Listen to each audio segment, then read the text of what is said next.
Welcome back to AFL Tonight. I'm Nerily Meadows. North Melbourne ruckman Todd Goldstein is with us now. Todd, thanks for coming by, first of all.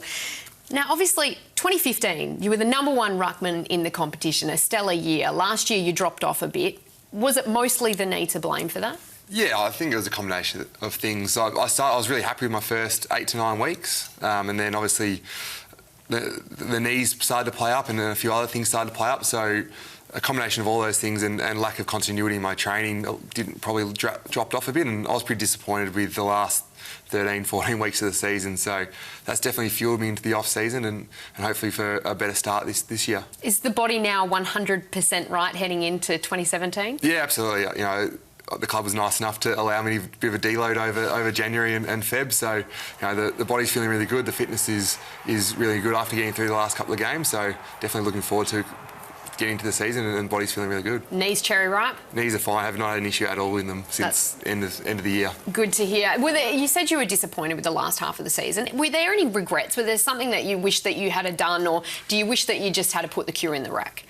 No, I was told that I was medically okay to play in terms of I wasn't going to do any more serious damage. So, you know, as far as that, I'm content with how I went, and I felt like I could still contribute. Obviously not to the level I would have liked, but I felt like I was still able to contribute in some way. Do you feel determined to get back to that #1 mantle in the comp, back to that All-Australian ruckman?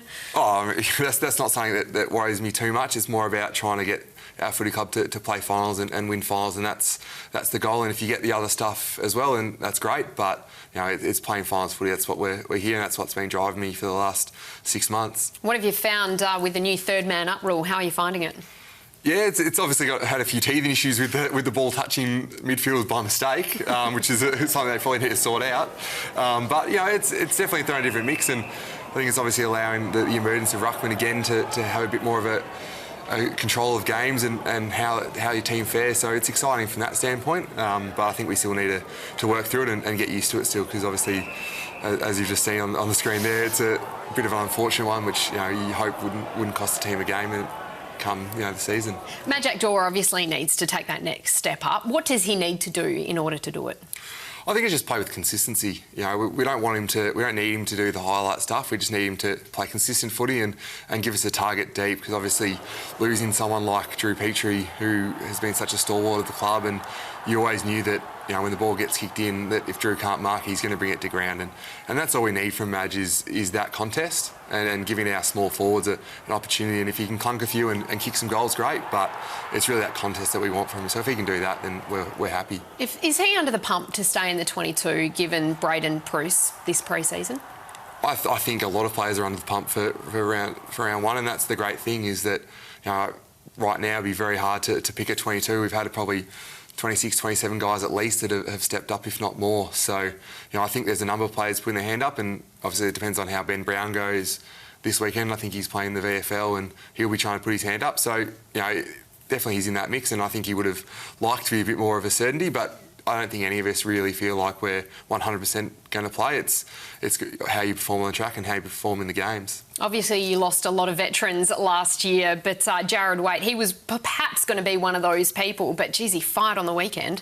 Yeah, well, he started last year starting to get ahead of himself and thinking he was going to get the Coleman medal, I think, after round 4 or 5. But you know, he got brought back to ground last year. But you know, he's been a great player for us since he's come to the club. Obviously, when his body's been fit, he's been one of our best players. So there's no surprise there, and it's good to see Jarrad's continued on that form, and hopefully kick a few more come round 1. We mentioned Drew Petrie earlier in the show. You're going to go head-to-head with him at times in round 1. Have you got the sledges ready? Are you going to get into any text banter in the build-up? Yeah, it's a tough one. I actually went for a run with him just before the rookie draft, and that was sort of floated as an idea that we might be playing each other, and it's going to be a different contest. I think, you know, it's hard to come up with that same aggression against your ex-teammates and good mates, but you know, I think we're looking forward to the challenge, and I know he's a very, very good player and a very, very good runner, so it's going to be hard for me to keep up with him, but you know, I'll be doing my best to try and make it an aerial contest. It'll be an odd one, won't it? Yeah, definitely. It's, you know, playing on someone that, you know, he's looked after me for the last 10, 11 years, Drewy, so obviously we've got a great friendship, but you know, for that 2-3 hours, we're going to have to put that aside and take each other on. And in the end, we want 4 points, and he'll be doing everything he can. There's a number of North Melbourne people at West Coast now, so I think they've got a fair insight into our footy club. And just very quickly and finally, on behalf of all of your teammates out there, obviously you grew up playing basketball. They reckon that you go around often saying that you would have made it as an NBA player. Is that true or false? That's definitely false. I think the line I generally go with, if I was going to make the NBA, would I be standing here with you Muppets? So it's generally what I go with. I definitely don't think I was a chance to, and if I was, I reckon I would be over there now. Todd, thanks for dropping by. Cheers, thanks a lot.